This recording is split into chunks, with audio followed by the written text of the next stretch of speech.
Bonjour à tous, je suis en direct pour ce nouveau rendez-vous Ressourcez-vous, le troisième, depuis que je fais ces rendez-vous sur Instagram. Donc si vous arrivez en live, vous pouvez me faire un petit coucou. Si vous êtes en replay, bien vous pouvez aussi me faire un petit coucou pour me dire que vous êtes passé par là. Si c'est la première fois que vous tombez sur ce live, vous pouvez me mettre un hashtag première.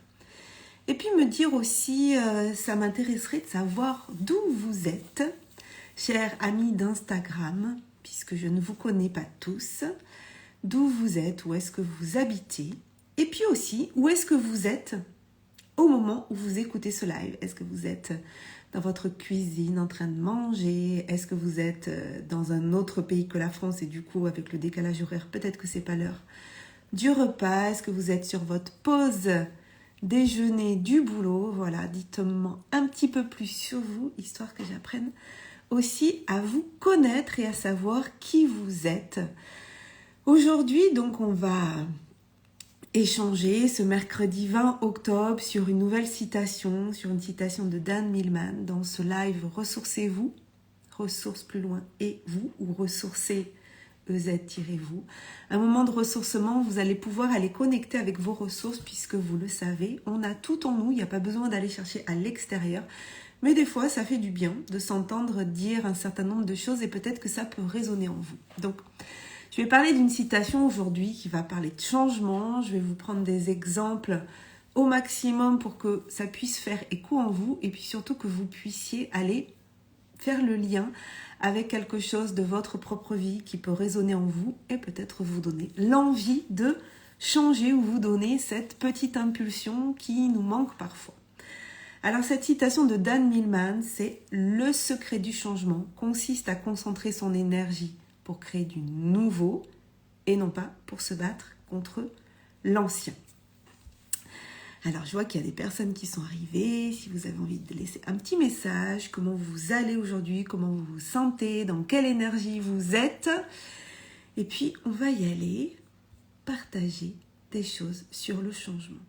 Déjà, ce que j'avais envie de vous dire pour démarrer, c'est il peut y avoir deux types d'état d'esprit. On peut avoir un état d'esprit de croissance, et nous sommes des êtres de croissance, les êtres humains sont des êtres croissants, on a besoin de grandir, on a besoin d'évoluer, on a besoin d'apprendre. On peut avoir cet état d'esprit, mais des fois, on peut aussi avoir un état d'esprit fixe. Et l'état d'esprit fixe, c'est ce qui va déjà nous empêcher de grandir, nous empêcher de croître, qui va nous ramener encore dans l'ancien et nous empêcher d'avancer. On peut très bien rester sur cette idée que par exemple on est timide, que par exemple on est maladroit, maladroite, que par exemple on ne sait pas se créer de nouvelles relations, que on ne trouve pas ses mots, qu'on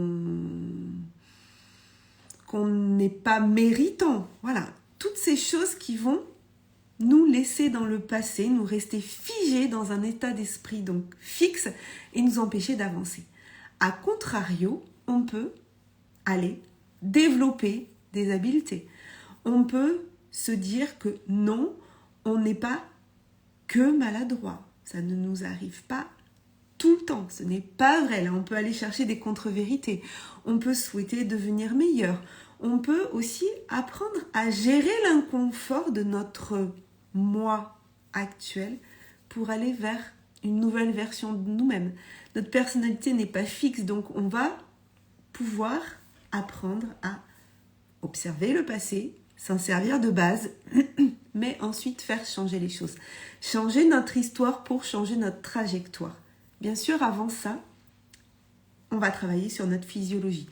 Pour ceux qui me suivent déjà depuis quelque temps, vous savez qu'en fait, je ne vais jamais aller vous dire de but en blanc, allez changer vos pensées, allez changer vos croyances, parce que déjà, je trouve que ce discours peut être parfois assez culpabilisant quand on n'y arrive pas. Il y a des fois, on y arrive, hein, on peut se répéter des mantras, et puis ça va rentrer en nous, on va changer nos pensées, on va changer nos croyances, et c'est ok, et c'est super.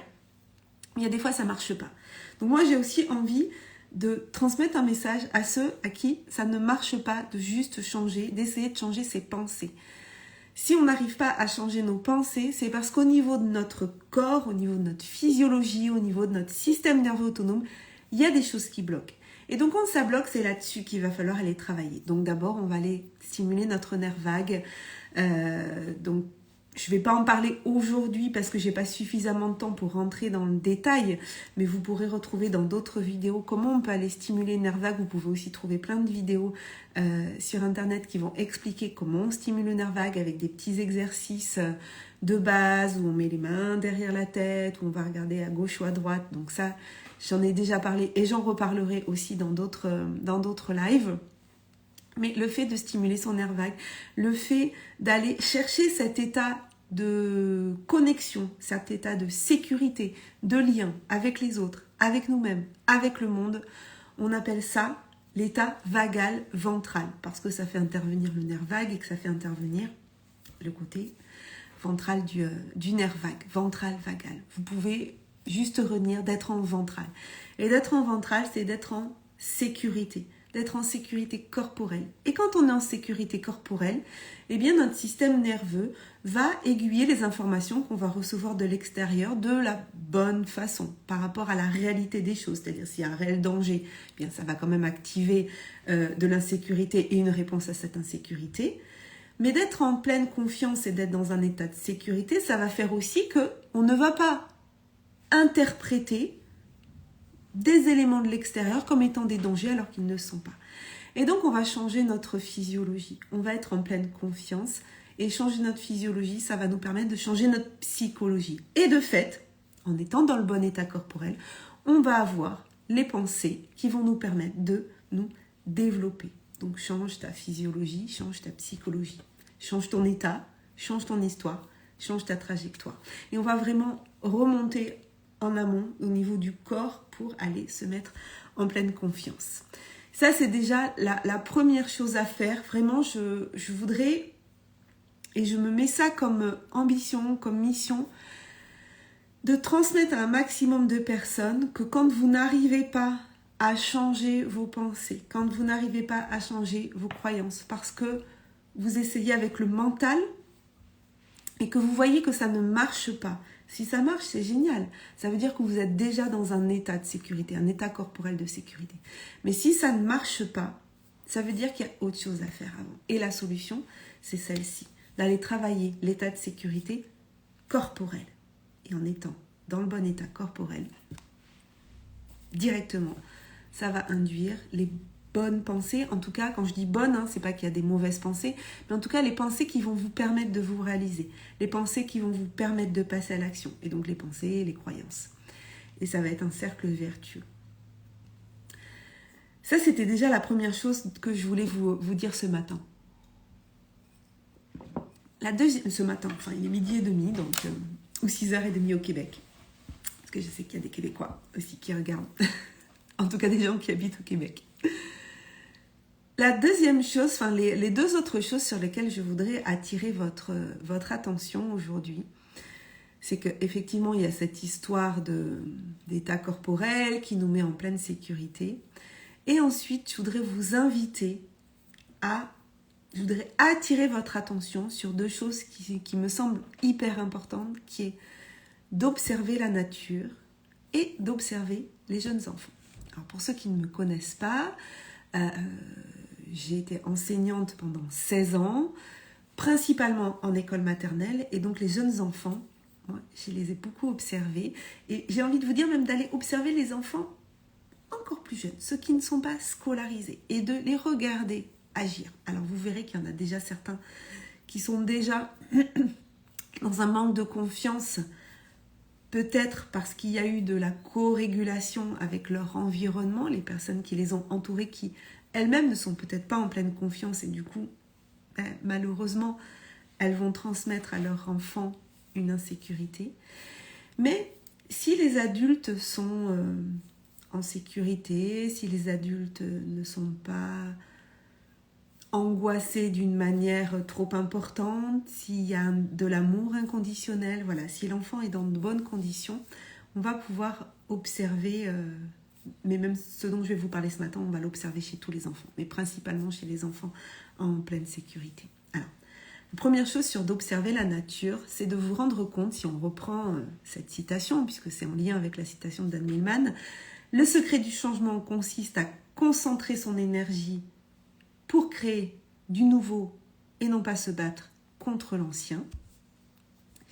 Eh bien, si vous observez la nature, elle ne se bat pas contre l'ancien.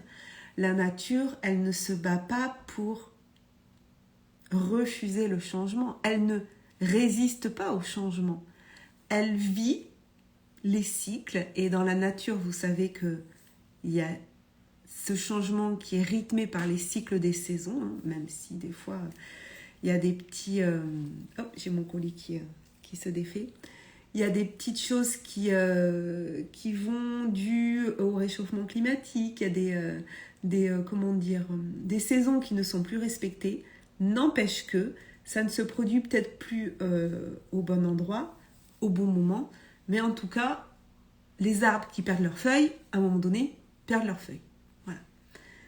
Et l'arbre, il ne se dit pas « Oh, mince, je perds mes feuilles !» Vite, vite, vite, je veux absolument envoyer plus de sève pour garder mes feuilles, je veux pas les perdre, et puis elles changent de couleur, et puis, oh là là, c'est pas possible. Non, les arbres la nature, elle ne se pose pas de questions. La nature, elle est. Et nous, on a tendance à refuser, des fois, de faire partie de la nature. On a tendance parfois à refuser ce changement, à refuser qu'il y a des moments dans l'année ou dans notre cycle, par exemple, si on parle des femmes dans le cycle menstruel, mais pour les hommes aussi, hein, il y a des cycles. Il y a des fois, on va tendance à refuser un état de fatigue, à lutter pour ne pas se sentir fatigué, à être en colère contre cette fatigue parfois, ou à ne pas accepter qu'il y a des moments où c'est le repos qui est bon pour nous. Donc, ça ne sert à rien de lutter, par exemple, quand on est dans un moment de fatigue. On voit ça aussi en automne et en hiver. Ça ne sert à rien d'essayer de lutter pour se dire « Ah, mais moi, je veux me sentir comme en été. Ah, mais moi, je veux être bronzée comme en été. Ah, mais moi, je voudrais avoir l'énergie de l'été. » Non, ça ne sert à rien de lutter contre ça. Il y a des cycles et en période d'automne, d'hiver, on se sent parfois plus fatigué, on a aussi ce manque de lumière, mais c'est parce qu'à ce moment-là, le corps a aussi besoin de plus de repos et il faut aussi lui donner ça pour être à nouveau plus en forme à une autre période du cycle, que ce soit le cycle menstruel ou que ce soit le cycle des saisons. De la même façon que si vous observez, donc là j'ai parlé des végétaux, si on parle des animaux, par exemple le serpent qui va changer de peau, quand la sienne devient trop petite, il va y avoir une contraction et ensuite une expansion, et il va y avoir besoin de laisser mourir une certaine partie de lui. De la même façon que nous-mêmes, quand on est en transition, que ce soit en transition personnelle, familiale, professionnelle, pensez à tous ces moments où vous vous êtes plus senti bien dans la peau dans laquelle vous étiez. Que ce soit au moment d'une séparation, d'un divorce, que ce soit au moment d'une mutation, d'une démission, d'un déménagement, d'un changement d'âge, tous ces moments où vous vous êtes senti comme serré dans une peau qui ne vous allait plus, qui ne vous correspondait plus. À ce moment-là, qu'est-ce qui se passe? Soit on lutte pour garder cette ancienne peau, mais elle nous sert tellement, elle ne nous va plus, soit on lutte, soit on laisse la contraction se faire en se disant que là, c'est le moment de laisser cette ancienne peau, de la remercier de nous avoir soutenus pendant toute cette période, la période précédente, de la remercier, d'être en gratitude et de se dire, mais là maintenant, je suis prête à aller vivre une autre vie, une autre expérience, avec une autre peau. Donc c'est vivre aussi ces contractions comme étant des passages nécessaires, obligés pour aller vers autre chose. Dans la nature, il y a des accouchements aussi. Et l'accouchement, c'est aussi un grand moment de contraction.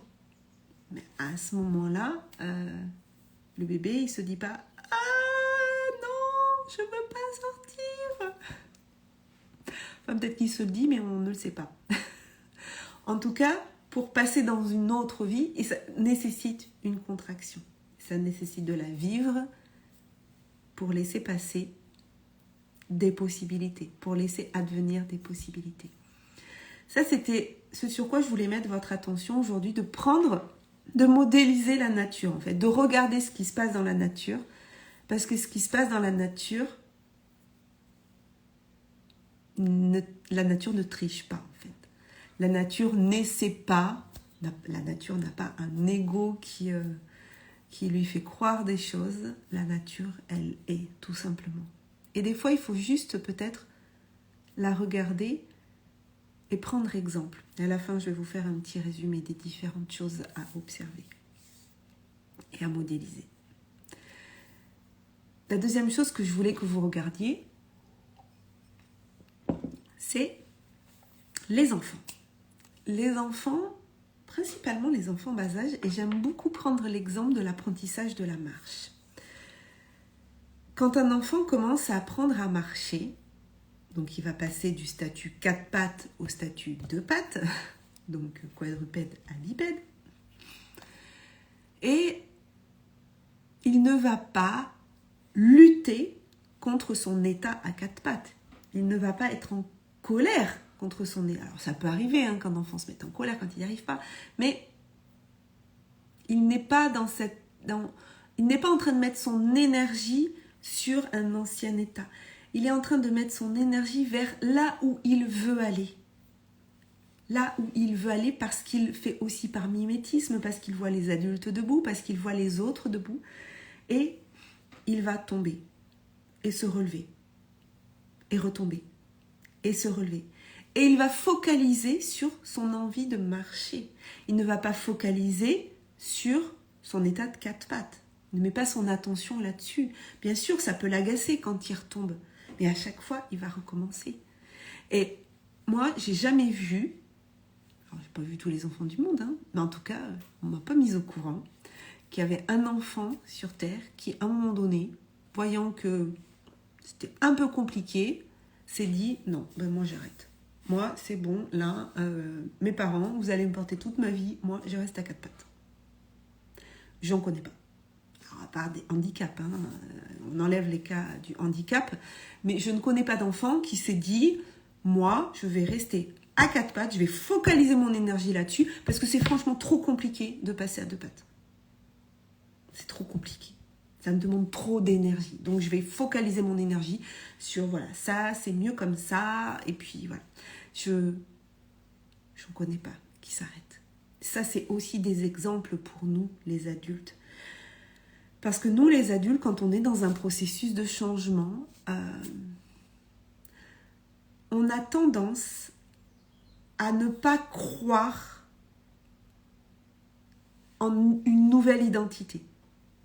On veut des choses, des fois, où on sent que l'identité dans laquelle on est actuellement ne nous convient pas, que c'est challengeant, que c'est trop difficile. Et on voudrait avoir une nouvelle identité. On voudrait l'identité qui va avec les pensées qui vont avec, les comportements qui vont avec, les croyances qui vont avec. On voudrait cette nouvelle identité des fois. Mais en fait, on a du mal à y croire. Hey, coucou, je vois qu'il y a du monde qui rejoint. En tout cas, je vois du monde que je connais. Et donc, on a tendance... Coucou Valérie, ça me fait plaisir. Comment tu vas? Dis-moi comment tu vas. On a tendance à ne pas croire en cette nouvelle identité parce qu'on a peur et que ça nous rassure de rester dans cette ancienne identité. Et on va des fois aller chercher toutes les preuves. Coucou Françoise, salut les filles. On va aller chercher toutes les preuves que c'était mieux avant, oui, que ça nous correspondait plus, que... Yes, cool si tu vas bien. On va aller chercher des preuves pour conforter notre croyance. Donc là, on va rentrer aussi dans des biais cognitifs, hein. On va aller chercher tout ce qui va valider que, en fait, non, pour qui on se prend de vouloir être cette autre personne, pour qui on se prend de vouloir évoluer comme ça, parce que comme ça nous fait peur, comme on a peur aussi du jugement, peur du regard des autres, eh bien, on va plutôt aller essayer de conforter cette ancienne identité qu'on connaît, même si elle peut être désagréable. C'est la zone de connu. Voilà. C'est pas forcément une zone de confort, parce que des fois on dit sortir de votre zone de confort, mais c'est plutôt, j'ai envie de dire, une zone de connu. Et qu'on va trouver toutes les excuses pour se dire que ça nous correspondait plus, que bon, voilà, on va pas aller vouloir plus, on va pas vouloir aller trop expanser, trop déployer nos ailes. Voilà, on va essayer de faire taire. Ah, oh, Lilou, coucou, en plein changement pour moi, et tu me fais un smiley comme ça. Ok, alors écoute, peut-être, ça peut peut-être t'intéresser ce que je partage. Et si tu es arrivé en cours de route, tu pourras voir le replay aussitôt après. Moi, j'ai envie de vous inviter déjà à vous projeter dans une nouvelle identité, déjà grâce à la visualisation. Donc d'abord, si je reprends ce que j'ai dit au début du live, d'abord on se met dans un état corporel de bien-être, donc on se met en ventral, et puis ensuite on va aller peut-être faire une petite méditation, se mettre dans un bon état corporel, et puis on va aller visualiser la nouvelle identité. Alors, une nouvelle identité, ça peut être plein de choses, hein. Ça peut être un changement professionnel, je vous l'ai dit, ça peut être un changement familial, ça peut être un déménagement, ça peut être une perte de poids, de nouvelles actions pour être en pleine santé, ça peut être plein de choses, hein. Donc ça, vous voyez après ce qui vous correspond à vous au moment où vous entendez ce live. Donc je vais vous inviter, donc peut-être vous pourrez réécouter ce live grâce à la visualisation, à vous projeter dans cette nouvelle identité, et puis de voir quelles sont les actions, quelles sont les pensées, quelles sont les situations qui vont conforter cette nouvelle identité. On oublie en fait l'ancienne identité et on oublie toutes les preuves qui nous disaient que c'était mieux avant, hein, mais on va essayer d'aller voir les actions, les pensées, les situations qui pourraient conforter cette nouvelle identité. Et il faut que vous sachiez que notre identité, peut-être vous le savez déjà, mais c'est pas mal de le rappeler parce que peut-être le fait de le réentendre, ça va finir par vraiment s'intégrer. Si peut-être c'est déjà intégré, c'est génial. Si ça ne l'est pas, eh bien, ce live est là pour vous. Notre identité, elle va émerger de nos habitudes. Et nos croyances, en fait, nos croyances, vous le savez, elles sont acquises et conditionnées par notre expérience. C'est notre expérience, des fois des choses dont on ne se rappelle plus. Alors après, il y a aussi le transgénérationnel, je ne vais pas rentrer là-dedans maintenant. Il y a aussi toute la vie intra-utérine, je ne vais pas rentrer dedans non plus. Mais en tout cas, ce qui est sûr, c'est que les croyances, on les a acquises et elles sont conditionnées par notre expérience. Et nos habitudes, en fait, c'est la manière dont on personnifie notre identité. Alors, je vais essayer de rentrer un peu plus dans les détails dans les 6 minutes qui me restent. Plus on répète un comportement, plus on renforce l'identité qui est associée à ce comportement. Donc, je répète. Plus on répète des habitudes, plus on répète des comportements, plus on va renforcer l'identité qui est associée à ce comportement. Je vais vous prendre des exemples. Plus je fais de live, plus je suis une personne capable de faire des lives. D'accord ? Vous voyez le truc, c'est-à-dire qu'à un moment donné, il faut commencer. C'est-à-dire qu'on ne peut pas savoir faire des lives et on ne peut pas être capable de faire des lives si on n'en fait jamais. Vous savez, j'en avais parlé une fois, alors c'était peut-être dans le studio 4C où je parlais de connaissances, de compétences. Non, je crois que c'était dans un live, mais à l'époque sur Facebook. Je parlais de connaissances, de compétences, de savoir, tout ça. Alors, le savoir, c'est le savoir universel. La connaissance, c'est le savoir qu'on connaît. Et la compétence, ça s'acquiert par l'expérience, en fait. On ne peut pas être compétent juste en ayant la connaissance théorique. On ne peut pas savoir faire du vélo juste en visualisant ce qu'il faut faire, en connaissant qu'il faut appuyer sur la pédale droite, la pédale gauche, la pédale droite, la pédale gauche. Ça ne marche pas. Donc, plus je fais de live, plus j'ai cette identité d'une personne qui sait faire des lives. Plus je marche, plus je cours, plus je fais du yoga, plus ce que vous voulez, plus je suis une personne qui prend soin de soi. Je ne peux pas être une personne qui prend soin de moi si je ne fais pas attention à mon sommeil, si je ne fais pas attention à mon alimentation, si je ne fais... Voilà, il faut que le comportement, l'habitude soit associée à l'identité. Oser la liberté intérieure. Alors, si tu as envie de préciser un peu plus ce que tu veux dire par oser la liberté intérieure, pour voir si je comprends bien, en fait, le sens de ta phrase, Lilou. Plus je mange équilibré, plus je suis une personne en bonne santé. On ne peut pas avoir ou vouloir une identité s'il n'y a pas le comportement et les habitudes qui sont associés à cette identité. C'est comme si on disait que je suis une personne honnête, mais je suis tout le temps en train de mentir. Voilà. Moi, ça me fait penser à une personne, Valérie, tu vas savoir de qui je parle. Je pense à une personne qui nous disait souvent « Moi, je suis une personne très authentique. » Sauf que les actions, les comportements n'étaient pas en adéquation avec ce qu'elle disait d'elle. Donc, il ne suffit pas de décréter une identité. Il faut qu'il y ait les actes, les comportements, les habitudes qui soutiennent cette identité. Vous voyez ce que je veux dire ? Je pense que quelqu'un qui est authentique n'a même pas besoin de dire « je suis une personne très authentique ». Ça se sent, ça se voit, il n'y a même pas besoin de le dire. C'est son identité, parce que ses comportements, ses habitudes, ce qu'elle fait, soutient cette identité en fait. Et donc ça n'a même pas besoin d'être dit, puisque ça l'est en fait. Elle, une personne qui est authentique n'a pas besoin de le dire. Oui, mort de rire. Hein. Si elle passe par là, je te dis bonjour quand même, si tu te reconnais. Lilou, oser être soi et faire fi du regard des autres. Oui, ça c'est assez compliqué.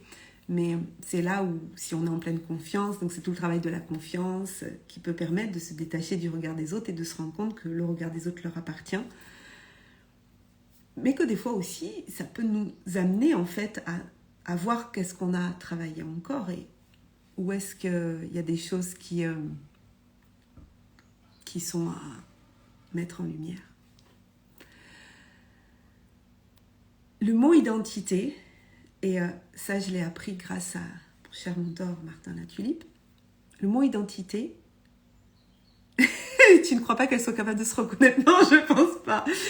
C'est tout le truc qu'il y a, c'est que en plus, c'est assez facile de plaisanter de ce genre de situation, parce que les personnes qui disent être authentiques alors qu'elles ne sont pas et qui donc ont besoin de le dire, en fait, ne comprendront pas qu'en fait on parle d'elles. Donc, voilà. Tu as raison Valérie, complètement.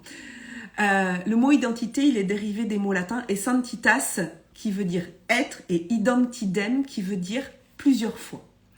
Donc notre identité, c'est littéralement notre être répété. C'est-à-dire qu'on devient, oui, c'est le travail de toute une vie. Et c'est là où ce qui est intéressant, c'est le chemin. C'est pas la destination, parce que de toute façon, on n'y arrivera jamais. Donc, autant faire en sorte que le chemin soit sympa, et autant faire en sorte que la vie est un grand jeu, d'aller observer aussi dans nos comportements ce qui se passe. Et d'observer des fois qu'on s'attache à mettre son énergie sur le passé, à combattre le passé, alors qu'il suffirait juste des fois d'ouvrir le potentiel de la suite. Et quand je vous dis ça, je ne dis pas que je suis experte là-dedans. Je dis juste que ça m'amuse d'aller le regarder chez moi et que ça m'amuse. En fait, je trouve ça sympa d'aller vous le partager et d'aller échanger là-dessus avec vous. Alors pour finir, parce qu'il me reste 1 minute, j'ai envie juste de vous donner, alors je ne vais pas toutes vous les donner, mais je vais vous en donner juste quelques-unes, certaines lois de la nature.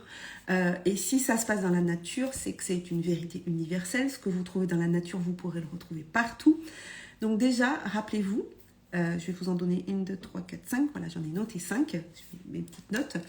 Que tout est changement. D'accord? Tout est changement, donc ça ne sert à rien de lutter contre le changement.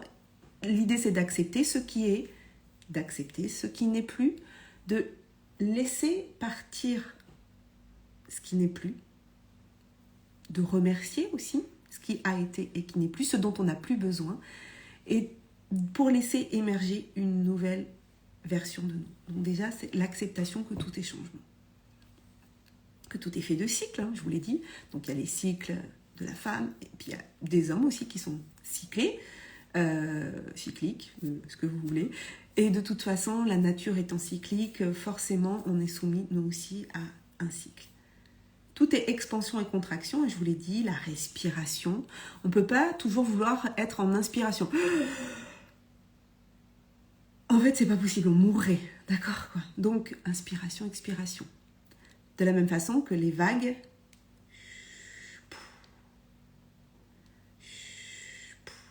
j'adore quand François Lemay nous raconte l'histoire de la vague qui veut absolument rester en haut de la vague, quoi. Qui ne veut pas retomber. Mais ce n'est pas possible, ça n'existe pas, d'accord? Tout est fait de cycle, tout est fait d'expansion, contraction. Tout est cause à effet. Donc, commençons à poser des actions, des habitudes pour produire l'effet désiré, puisque on récolte ce que l'on sème. Donc, si on sème de mauvaises habitudes, là c'est pareil, on ne se réveille pas un matin avec 10 kilos de plus. Non, ça ne se passe pas en une nuit. C'est bien des habitudes qui ont fait qu'à un moment donné, les kilos se sont installés. Je sais de quoi je parle. Et puis pour finir, tout est période de gestation. Les choses n'arrivent pas en un claquement de doigts. Je vous invite à la constance, à la persévérance et à la patience. Voilà. Constance, persévérance et patience. C'est comme le bambou. Le bambou, avant de sortir de terre, il commence à se construire sous la terre. Les plantes, les fleurs, observez la nature. Le bébé, observez les êtres humains aussi. Observez tout ça. Et puis voyez que c'est quand même plus sympa, plus intéressant d'aller mettre son énergie, hein, comme nous dit Dan Millman, de concentrer son énergie à créer du nouveau plutôt qu'à combattre contre l'ancien. Sur ce, je vais vous laisser méditer sur ça. Si vous passez en replay, n'hésitez pas à me mettre un petit mot. Lilou, tu dis en ce moment, je suis dans le creux de la vague. Alors, tu es dans le creux de la vague déjà, et cette confiance que après la contraction, après le bas, il va y avoir le haut. Et peut-être c'est le moment, quand on est dans le creux de la vague, d'en profiter pour ralentir, d'en profiter pour s'observer, d'en profiter pour avoir beaucoup de bienveillance envers soi-même, beaucoup d'amour envers soi-même. J'ai envie de t'inviter à faire des choses qui te font du bien, écouter de la musique, te reposer, faire des choses qui te demandent pas une dépense d'énergie trop grande, mais qui te font du bien avec l'énergie minimale. Voilà, écouter de la musique, alors peut-être pas de la musique qui fait pleurer, mais aussi ça peut être. Mais en tout cas, prendre soin de toi et de faire des choses qui te font du bien. Peut-être aller te promener dans la nature, te reconnecter à la nature, utiliser l'énergie de la nature et aussi utiliser l'énergie, quand je dis utiliser, c'est pas à mauvais escient, hein, utiliser l'énergie des autres quand les autres vont bien. Et si tu es dans le creux de la vague, je t'invite vraiment à te couper de tout ce qui te draine en énergie, te couper des informations, te couper des mauvaises nouvelles, te couper des personnes qui te font pas du bien et d'aller chercher toutes ces ressources positives qui peuvent te faire du bien. Sur ce, je vous souhaite une très très belle journée et puis je vous retrouve lundi pour le tirage de cartes et mercredi prochain pour un nouveau Ressourcez-vous. Bye bye!